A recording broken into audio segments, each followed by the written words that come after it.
addressing the keynote session at the IABC 2011 World Conference. What are you going to be talking about?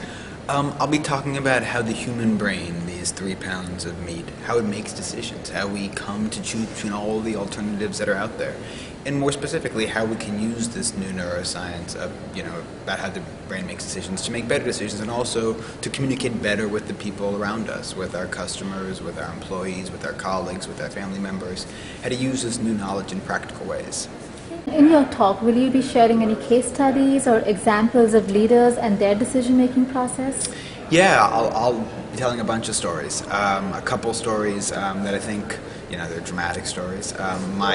My favorite involves Mike O'Reilly, Lieutenant Commander on the HMS Gloucester in the First Persian Gulf War, and a very harrowing he had 45 seconds to make a life or death decision, and he ended up trusting his emotions, and we'll hear in the talk how that went. Now, when we talk about decision making as individuals, it would be different when a leader is making a decision which impacts the entire company and at times employees and their livelihoods. Yeah. So what's the difference when you're making a decision as a group as opposed to an individual? Yeah.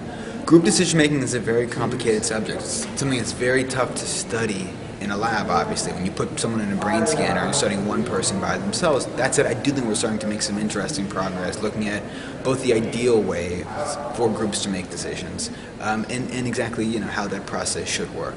And I think some of the interesting findings have really been about the importance of having intellectual diversity at the table. So Brian Uzi, a sociologist at Northwestern, has done some great studies looking at creative groups and all sorts of group decision making.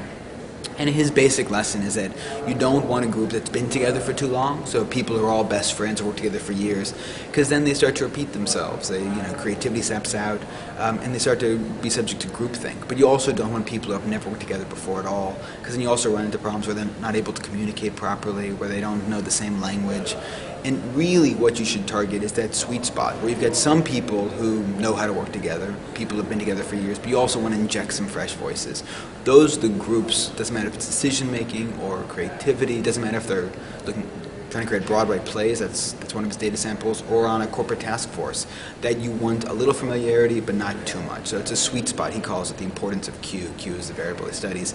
The other, I think, important lesson, and there's lots of research to back this up, is the importance of having groups where people feel free to dissent, to criticize each other, to not just go with what the person at the top says.